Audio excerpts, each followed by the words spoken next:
Okay, so today we are going to study chapter number 22, chemical control and coordination. इसमें सबसे पहले हम पढ़ेंगे हार्मोन्स के बारे में. हार्मोन्स जो हैं दे आर केमिकल्स, ठीक है. जैसे कार्बोहाइड्रेट केमिकल्स होते हैं, जैसे प्रोटीन्स केमिकल्स हैं, जैसे न्यूक्लिक एसिड केमिकल्स हैं, वैसे ही hormones are also chemicals. They are biomolecules because they are chemicals found inside the biological organism. लेकिन कुछ बायोमोलिक्यूल्स न्यूट्रिएंट की फॉर्म में यूज होते हैं. For example fats, for example आपकी carbohydrates, for example vitamins, for example proteins. But these chemicals hormones they are non nutrient chemicals, ठीक है. Then they are secreted by endocrine glands. Very important कि hormones को secrete कौन करता है? Endocrine glands. And endocrine glands जो होते हैं वो डक्टलेस ग्लैंड्स होते हैं, उनकी कोई डक्ट नहीं होती है. They pour their hormones directly into blood, ठीक है. अब जो ये हार्मोन्स होते हैं ये सेल टू सेल एक सेल और दूसरे सेल के बीच में कम्युनिकेशन का काम करते हैं. मतलब एक सेल ने इसको रिलीज किया है तो दूसरे सेल को जाके ये स्टिमुलेट करेंगे कि तुम अपना हार्मोन रिलीज करो, ठीक है. तो ये एक सेल से दूसरे सेल तक मैसेज प्रोवाइड कराते हैं. That is why they are called as cell to cell messenger और इंटरसेल्यूलर मैसेंजर्स, ठीक है. Now, when we are talking about endocrine glands, there are a number of endocrine glands inside the body. ठीक है. उसमें से जो master endocrine gland है that is called as pituitary. Pituitary का दूसरा नाम होता है जो उसका जार्गन है, जार्गन मतलब जो उसका टेक्निकल टर्म है बायोलॉजी में, that is called as hypophysis cerebri. It lies at the base of hypothalamus, ठीक है. एंड इट लाइज कौन सी बोन के अंदर? स्फीनॉइड बोन के अंदर. उसके अंदर एक डिप्रेशन होता है जिसे हम कहते हैं सेला टर्सिका, ठीक है. Now this pituitary itself it receives messages from hypothalamus, ठीक है. ऐसा नहीं है, पिट्यूटरी वैसे क्या करती है, ये खुद मैसेज सेंड करती है दूसरे एंडोक्राइन ग्लैंड्स को कि चलो तुम अपना हार्मोन सिक्रीट करो, ठीक है.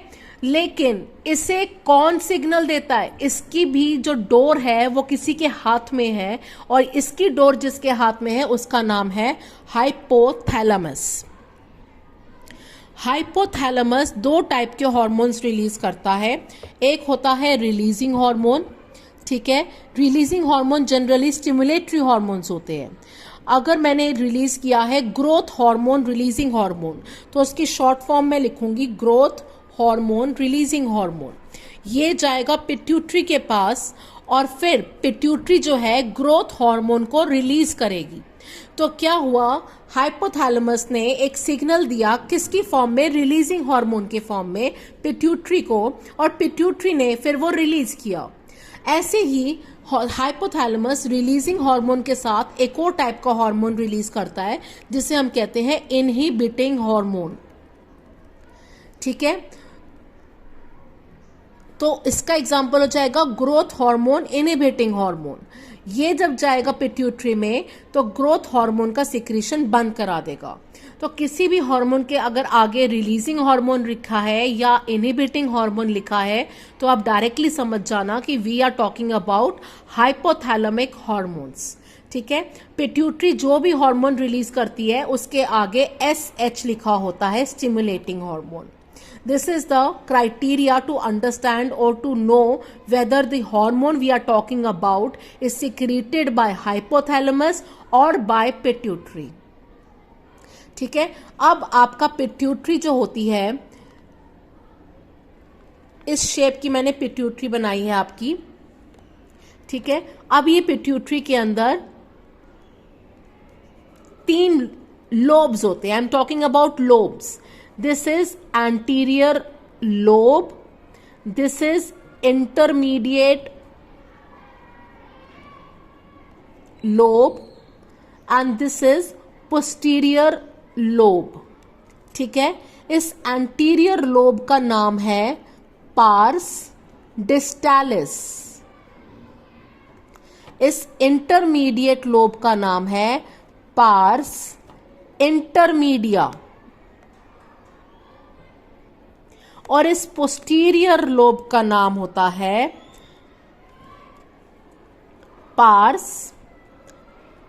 नर्वोसा, ठीक है. ऐसा लग रहा होगा कि हम हैरी पॉटर की किसी सीरीज में काम कर रहे हैं. Just like that, anterior lobe is called as pars distalis, intermediate lobe is called as pars intermedia, and posterior lobe is called as pars nervosa. So pituitary is divided into 3 lobes. But अगर हम बात करें parts के बारे में तो इसके 2 part होते हैं. एक एंटीरियर पार्ट होता है जिसे हम कहते हैं एंटीरियर पिट्यूटरी, और एक पोस्टीरियर पार्ट होता है जिसे हम कहते हैं पोस्टीरियर पिट्यूटरी. एंटीरियर पार्ट के अंदर दोनों लोब आ जाते हैं, एंटीरियर लोब और इंटरमीडिएट लोब, और पोस्टीरियर पिट्यूटरी में सिर्फ पोस्टीरियर लोब आता है. तो अगर हम बात करें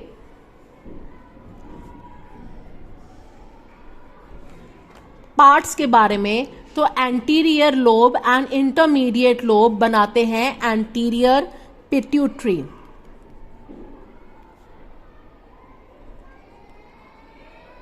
एंटीरियर पिट्यूटरी का दूसरा नाम होता है अडीनो हाइपोफाइसिस.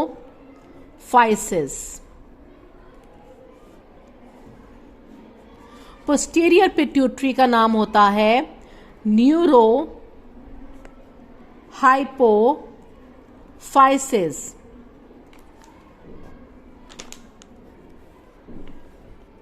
ठीक है. सो पिट्यूटरी के 2 पार्ट्स हो गए, 3 लोब्स हो गए, pars distalis, pars intermedia and pars nervosa.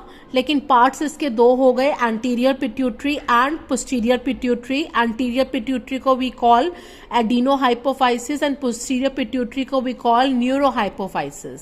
Okay, so this was about pituitary, but pituitary is connected with hypothalamus by a stalk.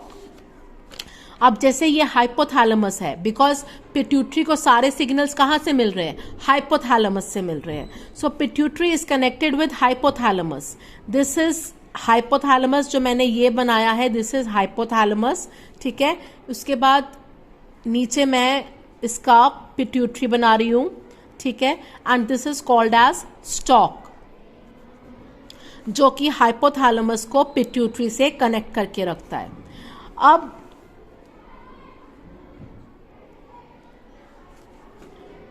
Hypothalamus जो है वो एंटीरियर लोब के साथ कनेक्टेड होता है बाय अ हाइपोफाइसियल portal vein.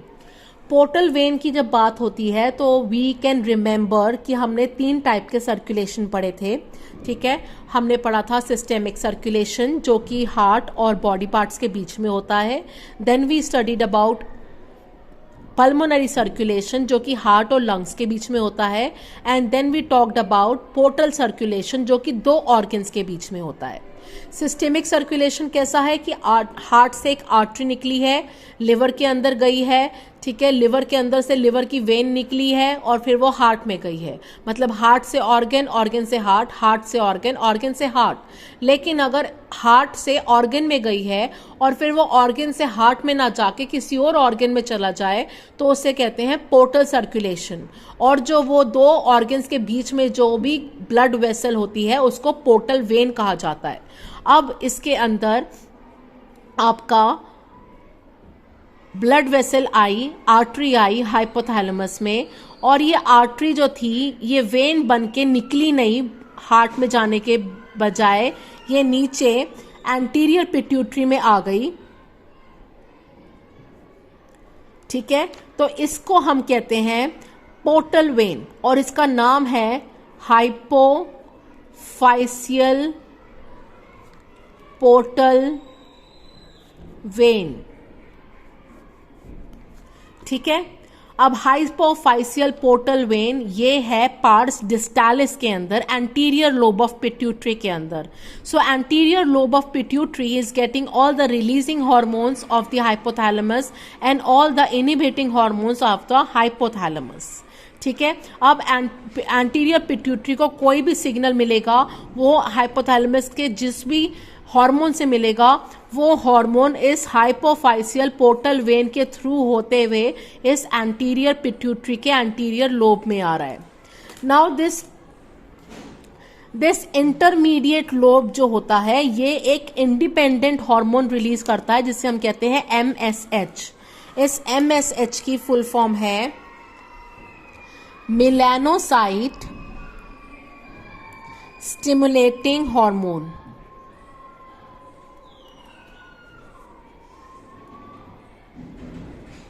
Melanocyte stimulating hormone ये intermediate lobe of pituitary secrete करती है, और इसको सिक्रीट करने के लिए हाइपोथैलेमस से कोई भी सिग्नल की जरूरत नहीं पड़ती.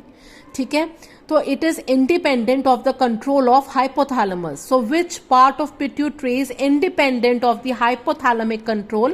That is intermediate lobe, called as pars intermedia. It is releasing MSH, melanocyte stimulating hormone. Now, as the name suggests, melanocyte stimulating hormone है, so it is stimulating melanocytes. melanocytes को stimulate करके क्या हो रहा है? melanocytes जैसे ही stimulate होते हैं, they secrete, they produce and then they secrete a pigment called as melanin. Melanin pigment जो होता है यही हमारी स्किन को ब्राउनिश कलर प्रोवाइड करता है.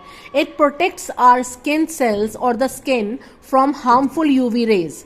जो मोस्ट हार्मफुल यूवी होती है वो यूवी बी होती है, ठीक है, जो कि कैंसरस होती है. तो जहाँ पे जो ऑर्गेनिजम्स, जो एनिमल्स आपके या जो ह्यूमंस आपके जितने भी टॉरिड जोन में रहेंगे near the equator, they are getting expose to a lot of